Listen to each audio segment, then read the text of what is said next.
When you go share Christ with people, normally, or when you're talking to somebody, do you start out with all the intellectual heavies of the gospel? Do you start out with all the theology that you ever were taught in any Bible class ever? Usually not, right? You start out with your relationship. I don't know why Paul didn't do it this way, but he starts with the apologetics, right? But now he's going to lean on the relationship. And that's what we're going to see. We're going to see the shepherd's heart, the pastor's heart. In these few verses, he's now going to appeal to them relationally, personally, intimately. And what we're going to focus on this morning is to see how important relationships are.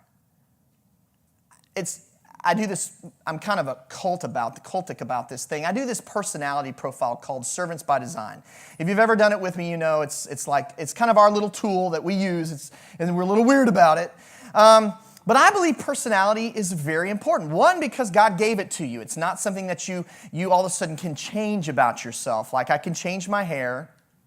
Kinda. I can change some things. I can grow, but your personality is it's who you are from birth. If you have kids, you know this, right? And the thing about personality is that every personality, when it comes to making relationships, is different, right? We all are a little different at it. Some are real great. Lacey Carter, wherever she is phenomenal at this. If you've never met Lacey, it's because you haven't gotten proximity of Lacey. Right? She's great at relationships. Some people are much more do it alone. They're not as good. They don't feel as comfortable in the groups, right? Some of y'all had an anxiety attack in the parking lot thinking about walking in here. Most of those come in a few minutes late, right? We can tell who you are. Those who love people, they're here early, ready to go because they're ready to meet somebody.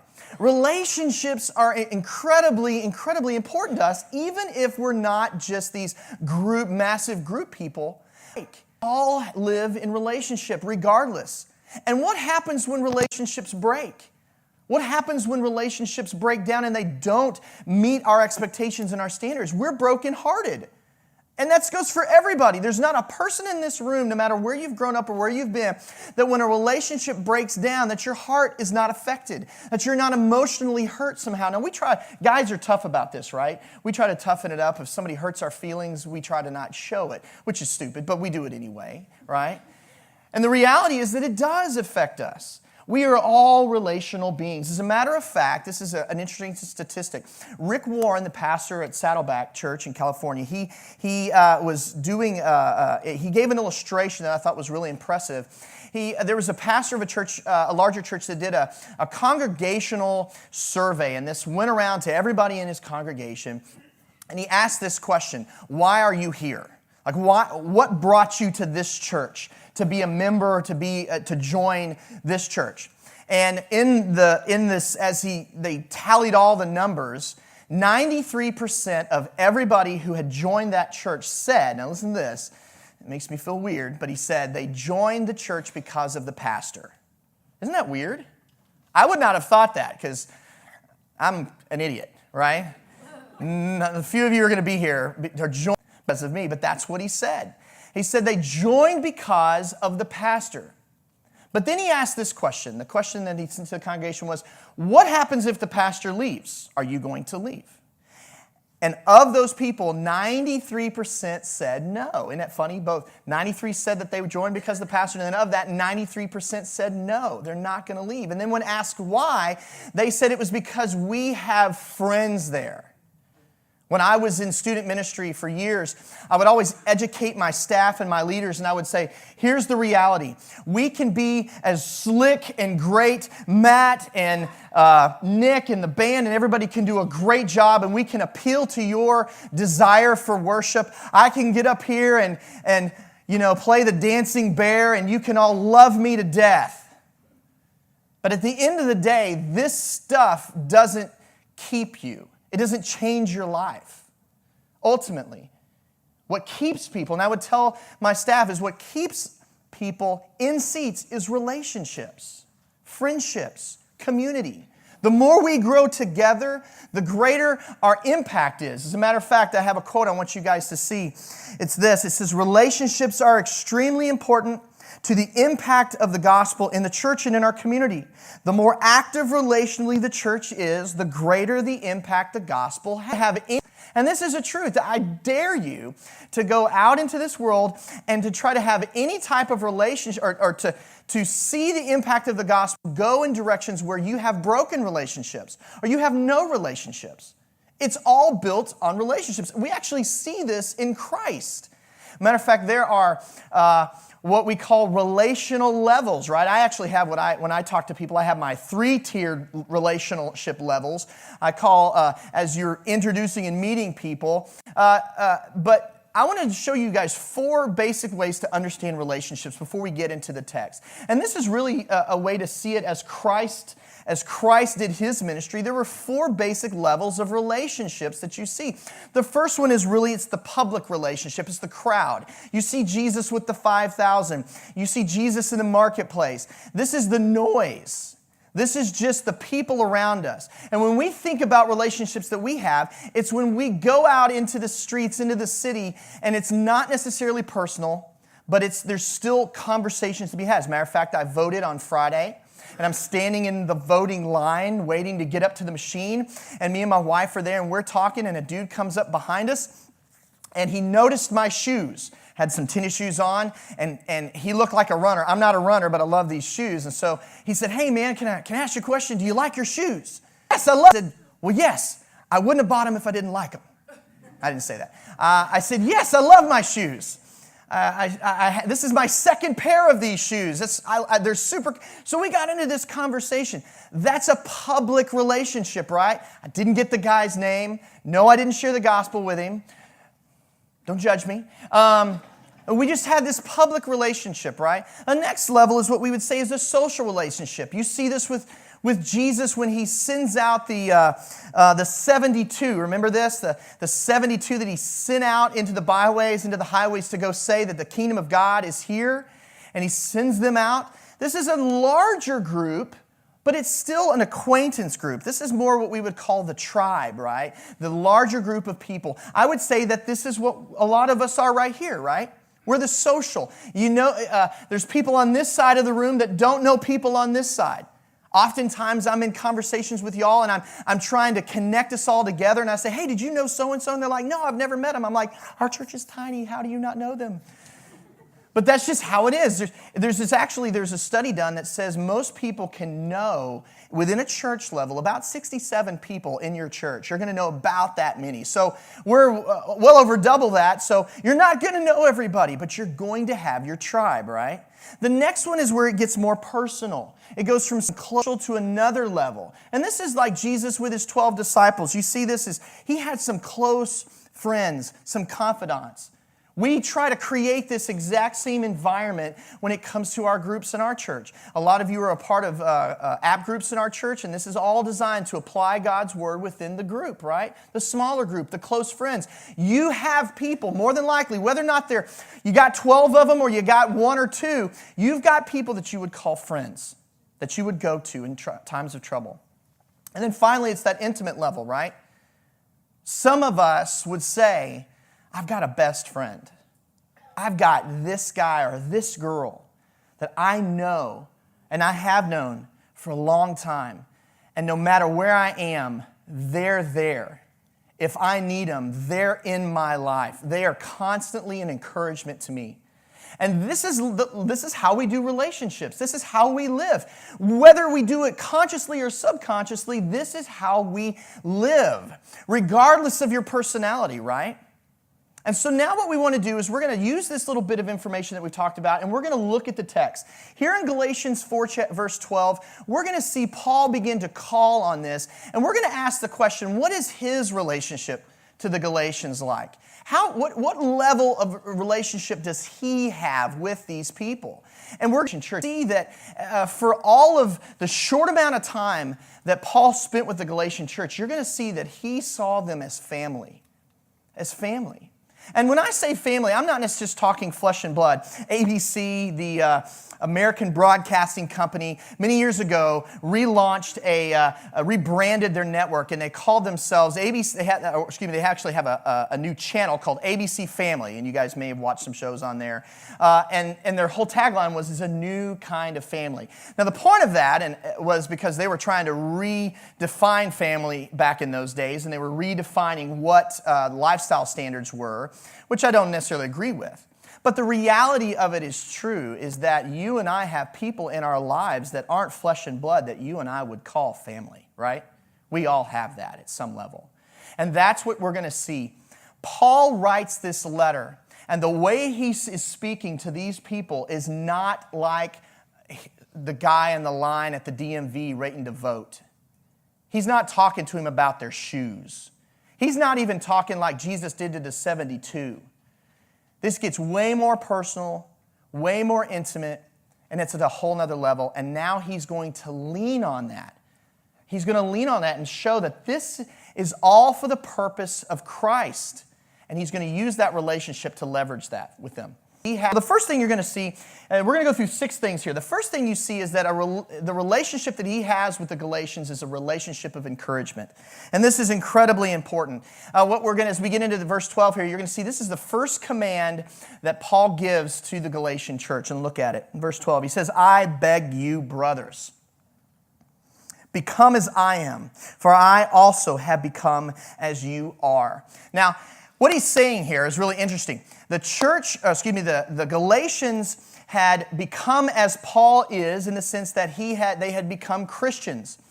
Paul had left the law behind to become as they are.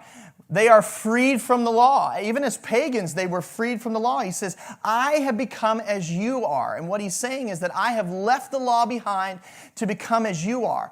And now they have done the same thing that he was. They went from Christians back to the law, to become enslaved again to the law. So he's saying, "I beg you to become as I am, because I became as you are. I became as free as you were. And now you have gone back and enslaved yourself to the law." In other words, he's asking them, you have to, this is an imperative command, you need to leave that stuff behind. When you fall back into the law, you become enslaved again. And this is he's coming to them. Who does this? Does the crowd do this? Do you see this in the mall? Do you see the people in the mall saying, "Hey, bro, come here, brother. I love you. You need to become as I am"? We don't see that at Barnes & Noble, do we? This is in a deeper, intimate, personal relationship. Look at the next thing as we go through the text. As we continue in verse 12 here, he says, "You have done me no wrong." What you're going to see here is a relationship of compassion, a relationship of love. He's now going to change his tone here from an encouragement to a loving. You're going to see him shepherding them. "You have done me no wrong." Verse 13. "But you know that it was because of bodily illness that I preached the gospel to you the first time." Now stop right there. We don't necessarily know what Paul is talking about here when it comes to his bodily illness. But when he went through the region of Galatia, we know that he suffered all kinds of beatings and things of this nature. He suffered, he was chased out of cities, he was stoned, all kinds of bad things happened. So we know that he could be referencing any of this. He could be referencing, a lot of people believe that he was referencing that he had something go wrong with his eyes, because we see that all the time in Paul's letters. And even as we go down, he's going to reference possibly that something wrong with his sight at the time. But notice how he addresses them. Verse 14, "And that which was a trial to you in my bodily condition, you did not despise or loathe." Look at this. "But you received me as an angel of God, as Christ Jesus himself." Notice, Paul's not just leaning on how he's treated them, right? He's leaning on how they treated him, how they responded to him. He's not saying, hey guys, listen, you need to you need to go back to this whole faith alone thing and leave the law behind. Because remember what I did for you? He's not saying that. He said, remember what you did for me. You trusted in Christ. And even before that, you treated me as a brother, as a friend. You were intimate with me to the point of where you didn't consider me a burden to you. What happens when someone close to you is hurting? What do? You reach out, right? Jovi, the temperatures have been great here lately. The days have been sunny. We've been outside a lot in the front, riding our bikes, riding skateboards and everything. And Jovi came in the other day. She had done something and fell off the bike and scuffed her knee. And what was she? She was crying. What was she looking for? Come on. Was she looking for me to say, hey, get back on that horse. Suck it up. Come on. Was she looking for that? Was she looking for me to go, I told you not to fall off your bike. What's wrong with you, silly Galatian? No. She was looking for me to hold her, right? But here's the question. What is that going to do for her wound? What is me holding her and comforting her pragmatically going to do for her knee? It's going to do nothing, right? But that's not the point. The point isn't to heal the wound on her leg. The point is to comfort the pain in her heart, right? The point is to comfort the emotional brokenness that she's feeling of being hurt. That's what it's for. And this is what you see, this compassion. This is, again, another level of relationship. You don't see this in the crowd. You see this in the intimate, in the one-on-one. And notice how he's calling on them as a shepherd would. Let's look at the next thing. Not only is it a relationship of encouragement and compassion, but it's one of sacrifice. Notice how they are together. Verse 15. He says, where then is the sense of blessing you had? Why is he saying this? He's saying this because the Judaizers have come in, they have deceived these Galatians, and they have turned on Paul, even to the point where they've accused Paul of lying. They've accused Paul of all kinds of evils. And he's saying, wait. This is how we are, right? We're pals. We're close. Where is that sense of blessing? Where is that sense of you treating me like an angel, like Christ himself? God, can you imagine somebody treating you like Jesus? That would be amazing. Where's my wife? I want to be treated like Jesus. She does. She's amazing. You see my point? Like, that's a big deal. And he says, where is this sense of blessing that you had? Look at your text in verse 15. For I bear witness that if possible, you would have plucked out your eyes and given them to me. And some people believe that this is a connection to Paul's illness, that he somehow had something wrong with his eyes. I don't know that we can infer that from the text, but it does give us the sense that they had come so far as to be willing to sacrifice for him, correct? They had come so far in this relationship that they were willing to give of themselves to a place where it was a burden to them. And so you see this once again in the intimacy of relationship. Keep going. Let's hit the next one. Relation 16, you see now he's moving into, he's going to leverage truth with them. It's a relationship built on truth, not lies. Watch what he says. He says, so, have I become your enemy by telling you the truth? Stop right there. This is actually rather not a question as much as it's more of an ironic statement. He's giving them an ironic statement. Am I your enemy because I told you something you didn't want to hear? Do we do that? Do you do that? Oftentimes I find that we would rather hear lies. We would rather hear somebody lie to us than give us the truth. Now stop and think about that for a second. That's our emotions kicking in, right? We'd rather somebody lie to us than have to deal with something hard in our life. But that's not what friends do, correct? You know, Proverbs 27:6 says, faithful are the wounds of a friend. Faithful are the wounds of a friend, and deceitful are the kisses of an enemy. That when you've got, as friends, we should live in such a closeness, right? That at some level, I can now come to you and say, hey, something's wrong here. What was so wrong about what the Galatians were doing, right? What was such a big deal? I mean, they'd basically only just was their faith completely to the point where Paul in previous verses didn't even think they were Christians. He says, man, maybe I've labored in vain.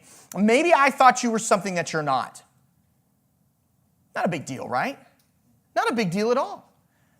Are there things in our world that oftentimes we fight back against people? Have you ever bit somebody's head off? It's the phrase, right? To bite somebody's head off. You ever bit somebody's head off because they confronted you about something? It happens all the time, especially oftentimes with people who we're closest to because we feel like it's an affront. How dare you?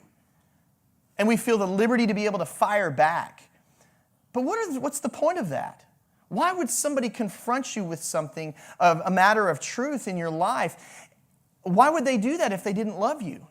And yet constantly we find ourselves we would rather want to live in the lie as opposed to have something about us exposed. Have something about our life have to be tweaked and changed, right? But see, that's not the level of intimacy. You don't see that with Christ and his disciples. You don't see that with Christ and Peter and James and John, that intimate three. Did Christ treat them as in the place where he felt like he could lie to them? No. Look at your text again. Look here. In verse 17, he says, they eagerly seek, not commendably, but they wish to shut you out so that you will seek them. What he's talking about here is he's talking about this concept of they're trying to shut the Galatians out from the gospel. They're trying to take them and put Paul in such a position that they no longer believe him. And so the Judaizers are trying to deceive, and they're trying to, and he says in non-commendable ways. The idea of non-commendable here, it's this idea of motive.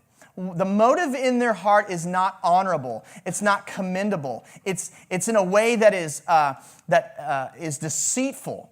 It's the deceitfulness of an enemy, the kisses of an enemy. And so what he's trying to show them is that here I am telling you the truth. Here I am in a loving relationship with you, and you're treating me like I'm your enemy. And yet these guys, in non-commendable ways, are trying to shut you out from the gospel, and they truly are acting as your enemy. A person coming up beside with ulterior motive, to deceive them, to trick them, to lure them away, to make Paul look bad, to make the gospel look weak. All you need is within you. You just need to buckle up and follow these laws. If you can just do this, God will earn God's favor and God will love you. Paul's wrong. See, that's not honorable. It's not commendable. And Paul points it out. I'm just trying to show you. I'm just trying to point out the truth to you, is what he's saying. And what level of relationship is that? Do you feel convicted on that? I know I do. I feel convicted because oftentimes I don't want to hear truth. I don't want people to come to me and tell me what's wrong with me. Because, quite honestly, there's too much. I think if you start in on me, I'm gonna just, I can't bear the weight. There's too much to change about this. But that's how close brothers and sisters are. We come to one another and we encourage each other in the truth.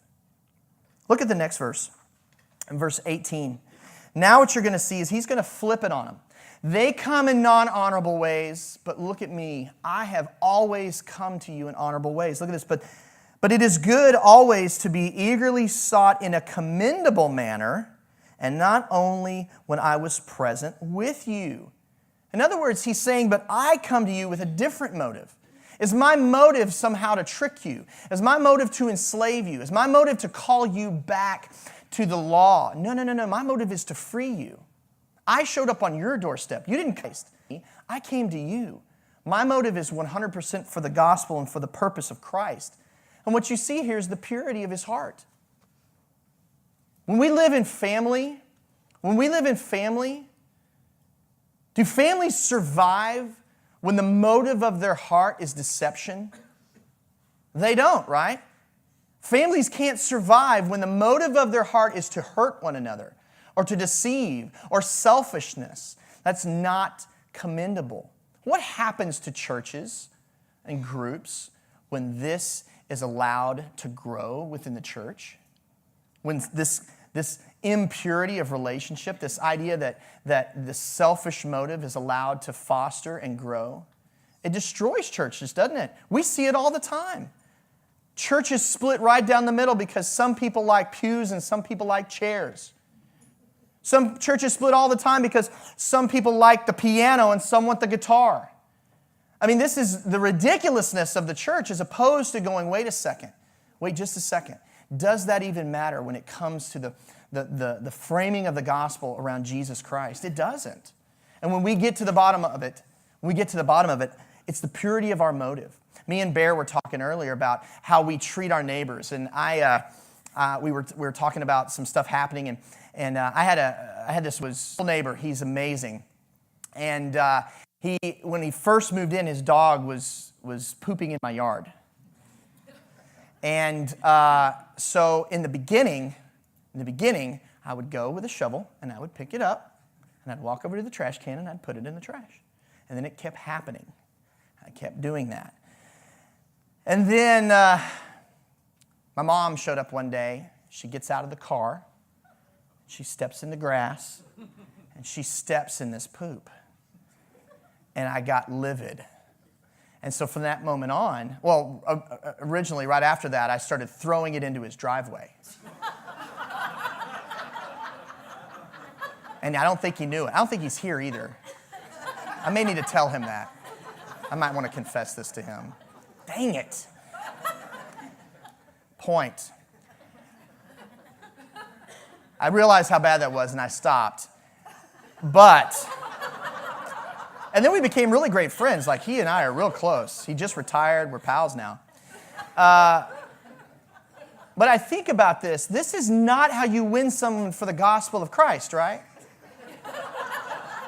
The motives of my heart disrupted the reality of the gospel. You can't do that and then walk over and say, hey, bro, see my benchmark?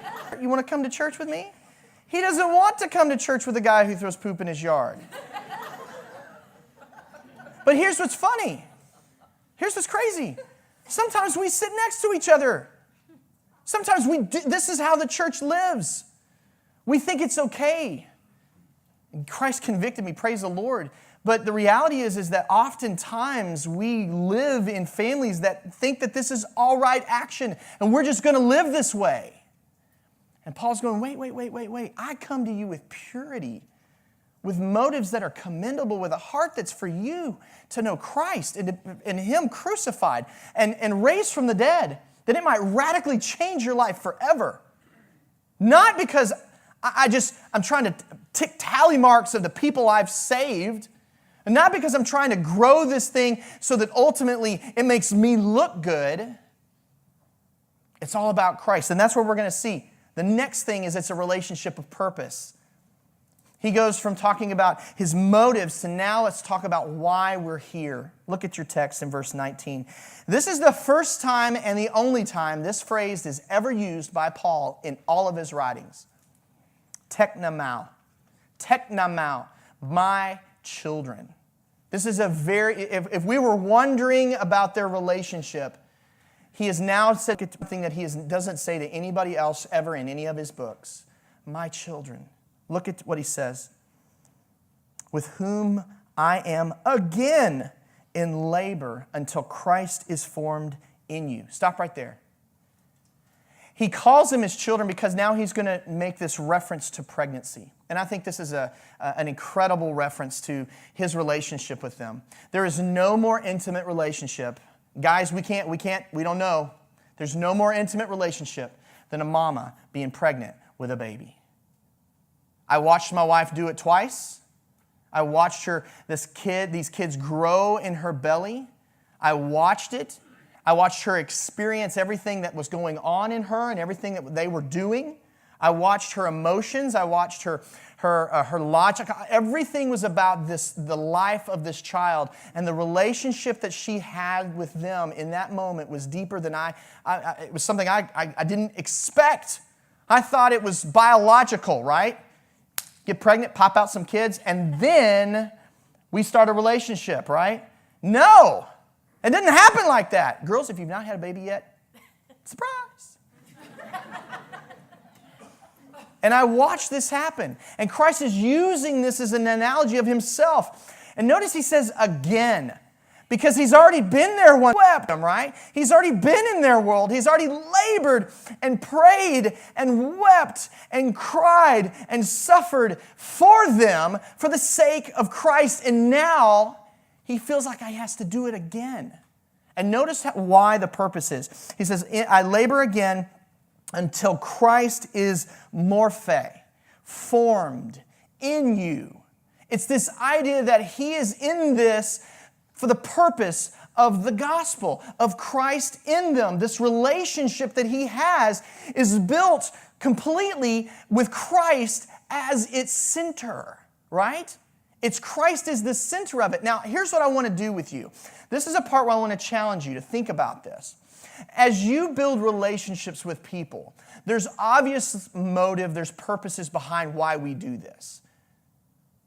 Your relationship with your wife or your husband has a purpose behind it. You got and you formed into that relationship with a purpose in the beginning. Now, that purpose may have changed over time, but there was a purpose. A lot of us, it's to make us happy, right? We get married so we can be happy. A lot of us, it was for purely selfish reasons, right? Because I like this person or I like that person and it's all about me. And I want to challenge us as we go through all of your relationships, as you leave this here in just a little bit, I want to challenge you to think about why you're in relationships with the people you're in them with. Sometimes we get into business relationships. Sometimes we form relationships strictly for the purpose of a means of sales and transactions somehow. But I want to challenge you. When we talk about being on mission, when we talk about being a church that is moving towards the gospel of Jesus Christ and there are souls outside of this building and in this building that need to know him, and why were you put here on this earth? Every single thing centers around the relationship that we have with Christ and how that relationship affects every other relationship that we're in. And so as we think about this, as you think about your relationship with your husband or wife, is its sole purpose Christ being formed in each other? Think about this, your best friends. Is the sole purpose of that relationship Christ being formed in each other? When you move out of that and you move to your 12, right? Your 12, is it Christ being formed in each other? When you move to your 72, you're out into the social crowd and you're away from your friends. Is it Christ being formed in one another? When you move to the crowd, if you're at the DMV, if you're at the mall, is it Christ? You're at Disneyland. Is it Christ being formed in each other? That is Paul's motive here. In everything he does. If we are to learn a lesson today, it's that the motive of Christ being formed in us, the relationships that we have with each other are wrapped around Christ being formed in each other. And here's why. This is the last question. Here's why. Why is Christ and his purpose and him centering in our relationships, why is that so important? And this is why. And this is my last little piece here. I think it is because how we do relationships, how we do this, will ultimately impact the gospel. It's going to impact how we do the gospel. And I go back to this. Some of us are great at it. I think Paul was really gifted at it. He had to be, right? He had to be that guy that could walk out into a group and see, and there's people just attracted to him. And we know those types, right? You probably know somebody who steps out and people just flock to him. I think that was how he was. But then there's people that prefer to step back against the wall, right? What do we call them? The wallflower. They just want to watch. And they'll engage, but it's going to be different for them. But the reality is that relationships are important no matter where we are. And they are to Paul.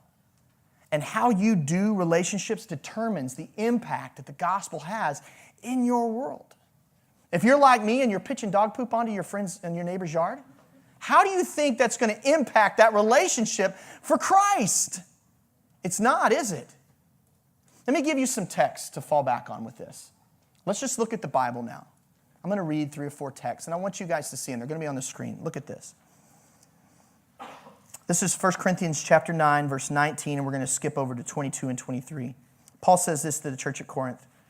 For though I am free from all men, I have made myself a slave to all. Think about that, a doulos.